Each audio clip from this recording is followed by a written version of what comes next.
Hi, good morning and welcome to the Breakfast News on Rajya Sabha Television. My name is Aishwarya Kapoor, and in the next 30 minutes I'll be taking you through the biggest news stories from India and around the globe that unfolded in the last 24 hours that you might have missed, and also tell you what to expect in the day ahead, starting with the headlines. War not a solution to any issue, says Sushma Swaraj. Informs Rajya Sabha border standoff with China will be resolved through talks.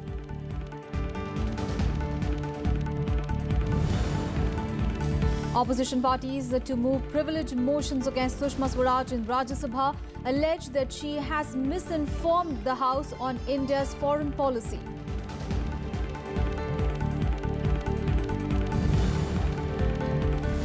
Two districts in Gujarat declared disaster-affected areas. State government announces a 1,500 crore rupees special package. Rahul Gandhi to visit the region today.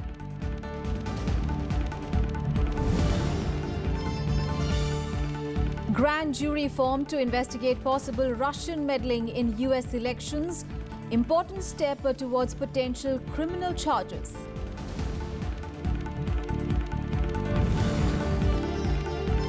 And second day of the second test between India and Sri Lanka in Colombo today. India to resume innings from 344 for 3.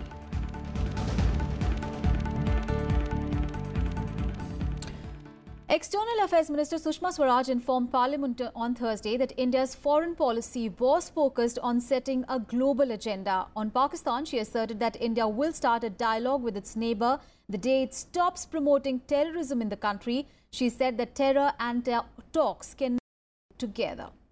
कोई ये कहे कि पाकिस्तान के साथ हमने शांति की पहल नहीं की, हमने दोस्ती का हाथ नहीं बढ़ाया, ये नहीं। लेकिन कहानी बदरंग कब हुई? जब Burhan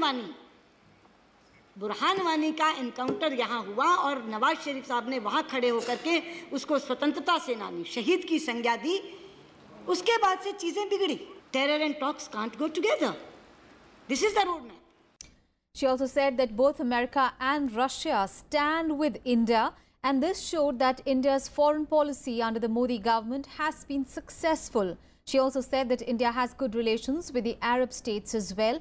As far as border standoff with China in Doklam is concerned, Sushma Swaraj said that a solution was being reached at through talks. India always believes that peace and tranquility in the India-China border areas is an important prerequisite for smooth development of our bilateral relations.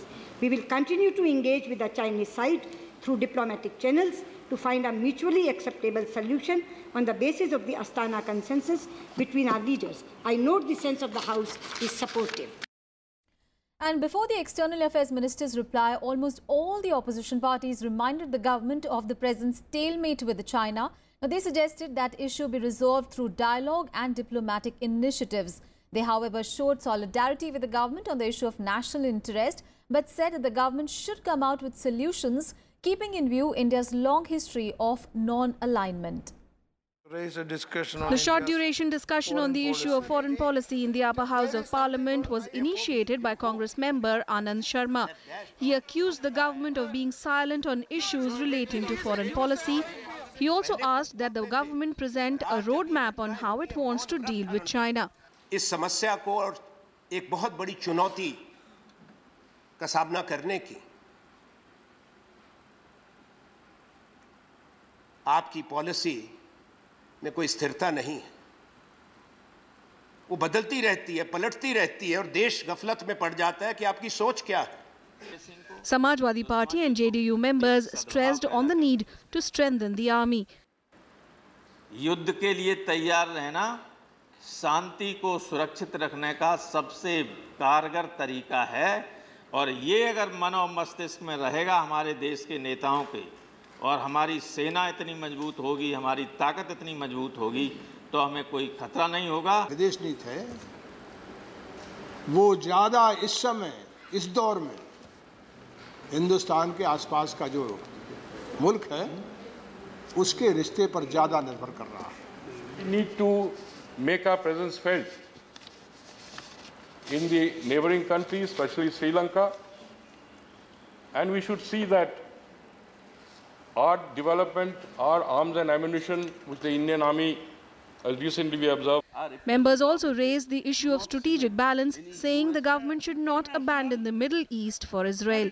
Our appeal to the government is, do not cement any US, Israel, India access in world affairs. Okay. That is not in our country's interest. That is not in the interest of the support and allies that we get.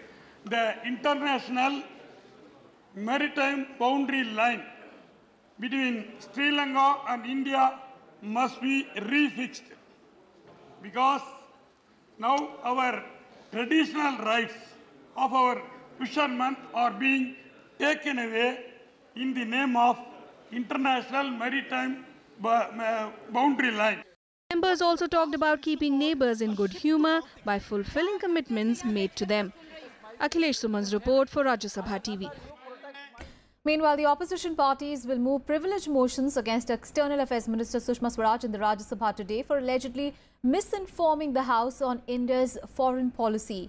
Now, PTI is quoting sources as saying that leaders of different political parties will move 2 privilege motions against Swaraj for allegedly providing wrong information on the Bandung Asia-Africa Relations Conference and about Prime Minister Narendra Modi's Lahore visit in 2015.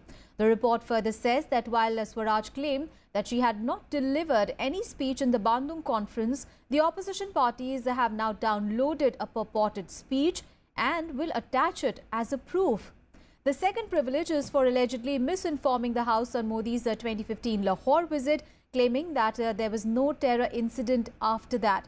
The opposition, however, seeks to differ, saying that the Pathankot terror attack happened immediately after Modi's visit and there were 5 other incidents after that as well.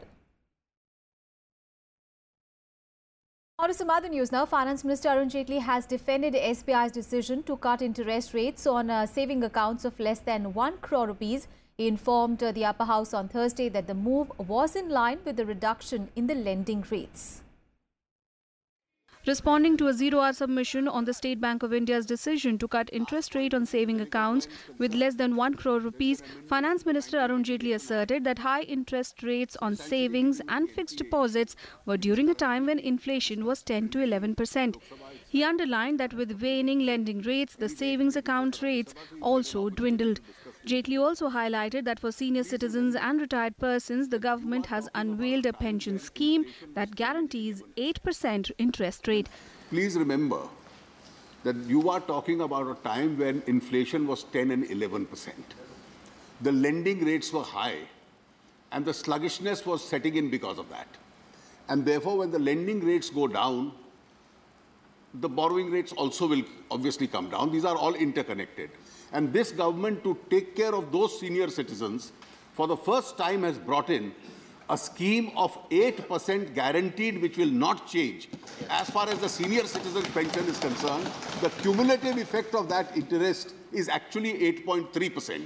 I have already launched that scheme. The Prime Minister had announced it on the 31st of December, and if you have any person who's affected, they can take the benefit of that 8% scheme as far as fixed returns are concerned. Earlier, Derek O'Brien of the TMC expressed concern over the lowered interest rate through a zero-hour mention.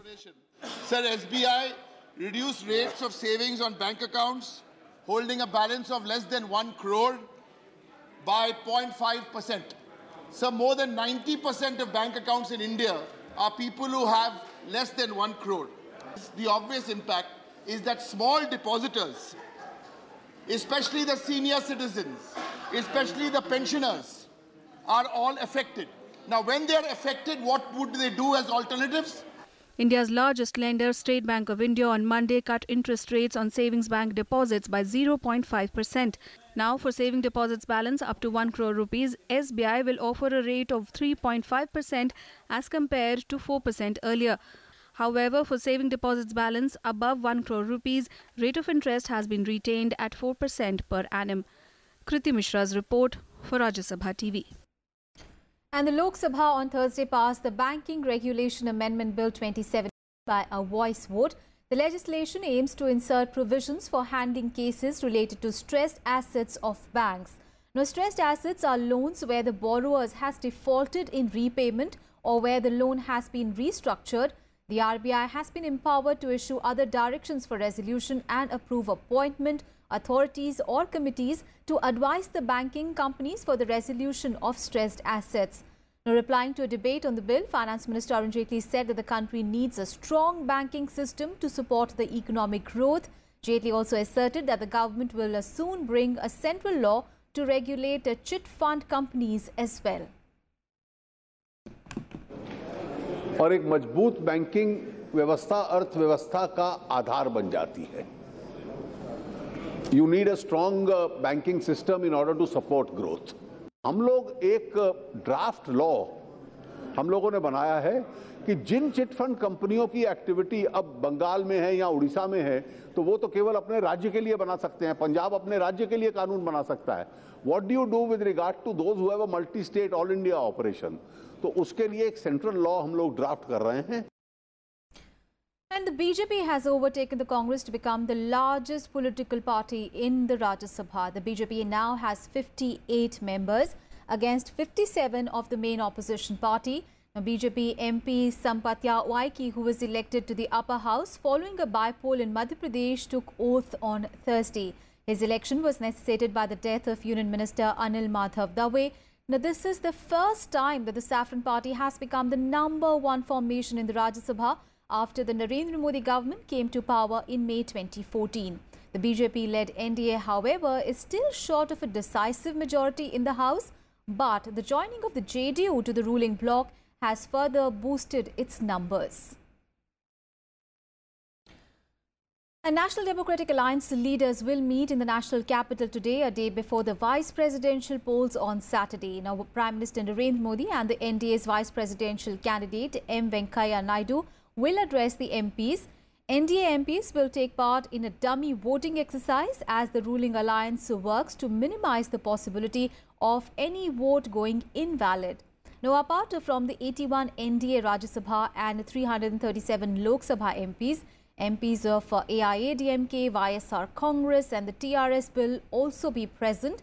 The lawmakers will vote tomorrow to elect a 13th Vice President of India. Now, NDA has nominated M. Venkaiah Naidu as its vice presidential nominee, while Gopal Krishna Gandhi was named as the opposition's candidate. Term of Vice President Mohammad Hamid Ansari, who is also the ex-official chairman of the Rajya Sabha, ends on 10th of August.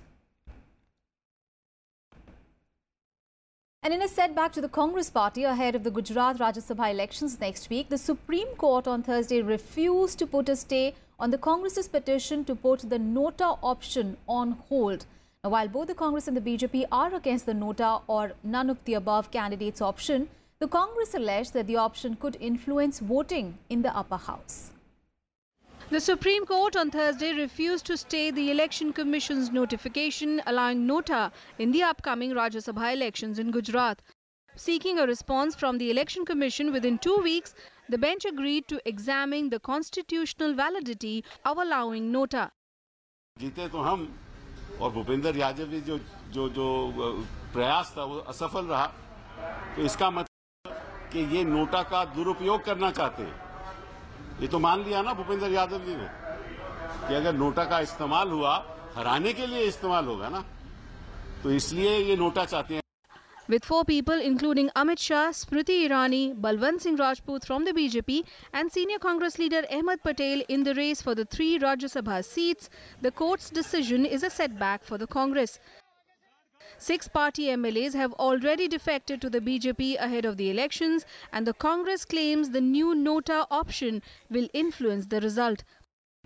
With regards to the usage of Nota, the BJP, also a high-level delegation comprising Mr. Mukhtar Abbas Naqvi, Mr. Bhupender Yadav and others went to the Election Commission and pointed out that this is something that the party feels requires much greater discussion about.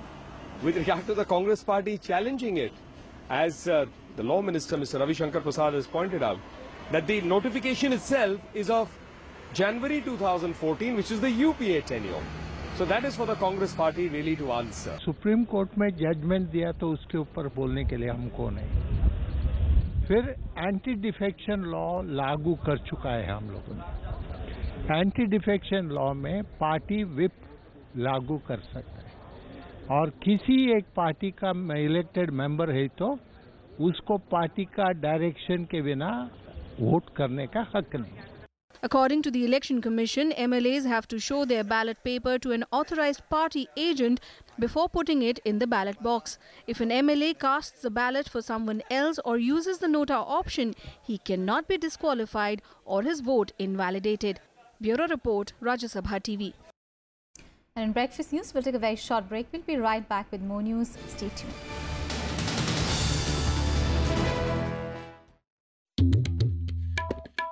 The story we thought we knew. The story of magnificence. The story of bloody battles. Of those who ruled and those who left their footprints. The story charting the course of our past. Talking History on Rajya Sabha TV.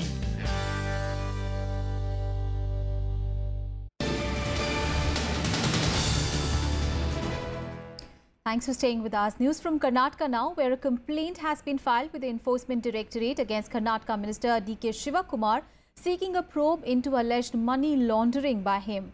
The complaint comes amid the ongoing income tax searches at various properties associated with Shivakumar in Karnataka and Delhi since Wednesday, with the officials saying that 11 crore rupees cash has been recovered till now. On Thursday, the Income Tax Department continued their searches for the second day on properties linked to Shivakumar. The surveys were also conducted at Karnataka, Chennai and the Delhi residences of the minister. The Congress party has called the action political vendetta by the BJP. On to some other news, the CBI has arrested a superintendent officer of the newly established GST Council. The Central Probe Agency has also arrested the alleged middleman involved in the case. It is alleged that the middleman, a tax consultant, on the instruction of the superintendent, had collected illegal gratification from a number of private parties in the last few days. Now, this is the first instance of a GST Council officials being arrested by the Central Investigating Agency. News from Jammu and Kashmir, where a militant has been killed in an encounter with the security forces in Kashmir's Anantnag district. Now, a joint cordon and search operation was launched following information about the presence of militants there. The search operation turned into an encounter when the militants opened fire on the security personnel. The whole area has been cordoned off. And as the stalemate fails to die in Darjeeling, the Gorkhaland Movement Coordination Committee, a body of the all hill parties including the GJM, will stage a day-long hunger strike in Jantar Mantar in New Delhi today to push for their demands. Meanwhile, the indefinite shutdown in the Darjeeling Hills over the demand for a separate state of Gorkhaland continued on Thursday amidst rallies taken out by the Gorkha Jan Mukti Morcha and the other hill parties as well. Now, the GJM rallies demanded restoration of internet services and an immediate withdrawal of all the police personnel from the hills, while the other parties stuck to the Gorkhaland demand. No incident of violence was reported from the area. Police and security personnel, however, kept up their vigil. The GJM leadership is likely to meet on 8th of August now to decide on their future course of action. 12 activists of the Yuva Morcha, the GJM's youth wing, are observing a fast unto death since 21st of July over a separate state demand. Now, barring pharmacies, all the other shops, schools and colleges remain closed in the Darjeeling Hills. Internet services have been suspended there since 18th of June. हमारा गोरखालैंड का प्रधानमंत्री dialect पूरा नहीं करेगा तब तक हमारा rally continue चलेगा ये जनतांत्रिक हम लोग का गणतंत्र आंदोलन है ये जनता का आंदोलन है. It depends on state government and central government. अगर सेंट्रल गवर्नमेंट चाहती है स्टेट गवर्नमेंट चाहती है तो ये 1 घंटे में इसका सॉल्व हो सकता है, लेकिन वो लोग नहीं चाहते. हम लोग डेमोक्रेटिक वे से हमारा मूवमेंट आगे बढ़ा रहे हैं. And a day after visiting Lakhimpur district in Assam, Congress Vice President Rahul Gandhi will be on a day-long visit to Gujarat today to visit the flood-affected regions. Now, during the visit, Rahul Gandhi is scheduled to take a tour of Banaskantha and Patan districts, which are the worst affected regions in the recent floods. The Congress Vice President will first reach Dhanera in Banaskantha and meet the flood-affected people before proceeding to the Patan district. Meanwhile, the Gujarat government on Thursday announced a special relief package of 1,500 crore rupees for Banaskantha and Patan districts. The announcement was made by Gujarat Chief Minister Vijay Rupani, who spent 5 days in that region to get first-hand information about the losses caused by the flood. Earlier on Thursday, State Revenue Department also declared Banaskantha and Patan districts as disaster-affected areas. Meanwhile, West Bengal Chief Minister Mamata Banerjee on Thursday accused the centre of not helping the state government to tackle the havoc caused by the recent floods in the state.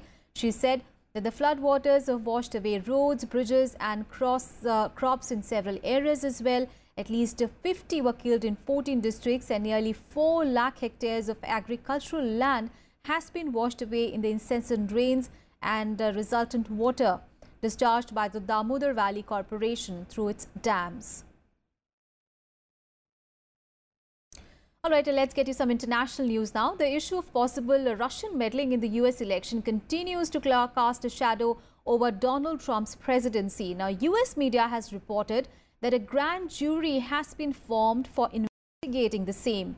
Reports say that a special counsel which is investigating claims of Russian meddling in the US election has impaneled a grand jury. Now, the move is being seen as a sign that the inquiry is growing in intensity and entering a new phase. Reports add that the jury has issued subpoenas over the June 16 meeting between President Donald Trump's son and a Russian lawyer. The use of a grand jury means that the U.S. Special Counselor Robert Mueller can use expensive tools to pursue evidence, including issues of subpoenas and compelling witnesses to testify as well. Now, Mueller, who was appointed special counsel in May, is leading the probe, which also examines potential collusion by the Trump campaign with Russia. The Russia story is a total fabrication. It's just an excuse for the greatest loss in the history of American politics. That's all it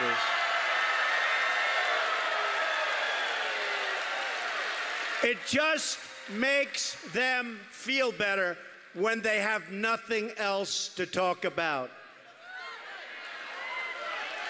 What the prosecutors should be looking at are Hillary Clinton's 33,000 deleted emails. All right, let's get you some more news from across the globe in World Wrap. Pakistan's newly elected Prime Minister Shahid Abbasi is likely to continue as the Premier for the remaining 10 months tenure of PMLN. This comes as the party chief Nawaz Sharif hinted retaining his younger brother, Punjab Chief Minister Shahbaz Sharif, in the key province. The former Prime Minister Sharif, who was disqualified by the Supreme Court in the Panama Papers case, had earlier nominated Shahbaz to succeed him after winning a by-election on his vacant seat in Lahore. In a veiled attack on Pakistan, Afghanistan on Thursday said that it wants the international community to start taking action against countries using non-state actors to further their foreign policy goals. Now, Afghanistan's ambassador to the United States, Hamadullah Mohib, said that the country's mission at the United Nations was working on presenting its evidence to the Security Council over the use of terrorism in Afghanistan and their linkages. Afghanistan has witnessed some of the worst terrorist attacks in recent weeks. It has blamed Pakistan-based terror groups for these attacks.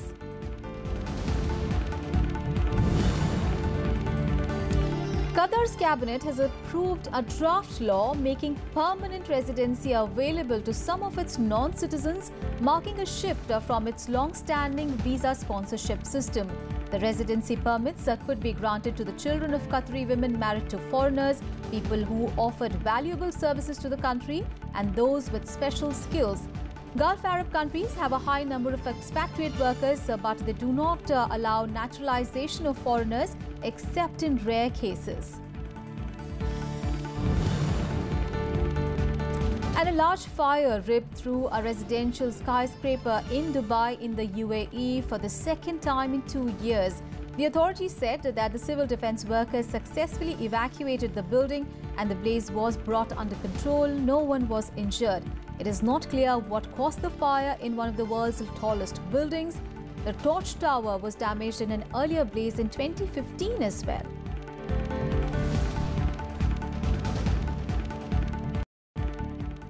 Let's get to some sports news. Devendra Jhajaria has become the first Paralympian to be recommended for India's highest sporting honour, the Rajiv Gandhi Khel Ratna, along with the celebrated former hockey captain Sardar Singh. Javelin thrower Jhajarin is the first Indian to win 2 Paralympic gold medals. Now, 17 nominees have been recommended for the Arjuna Award.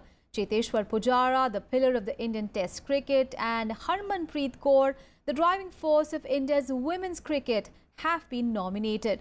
The list of other Arjuna Award nominees include Paralympic medalist Mariyappan Thangavelu and Varun Bhati, golfer SSP Chaurasia, and hockey player SV Sunil. Let's get you some cricket news. India will resume their innings from 344 for 3 on the second day of the second test against Sri Lanka in Colombo today. The visitors are well placed to make another big score with Cheteshwar Pujara and Ajinkya Rahane set at the crease in an unbroken 201-run partnership. Both the batsmen completed their centuries in the first day, with Pujara becoming the second fastest Indian to score 4,000 runs in Test cricket. He reached the milestone in 84 innings, 3 more than Virendra Sehwag and Sunil Gavaskar. Earlier, India won the toss and opted to bat first. Lokesh Rahul, who returned after 4 months of injury, scored a half-century. He was run out for 57 runs. Shikhar Dhawan fell for 35 and Virat Kohli was out early for just 13 runs. For the hosts, Rangana Herath and Kushal Perera took 1 wicket each. India is leading the 3-match series 1-0. They had won the first test at Galle last week by just 304 runs. All right, time for some football action, and club Paris Saint-Germain have signed Brazil forward Neymar for a world record fee of €222 million from Barcelona.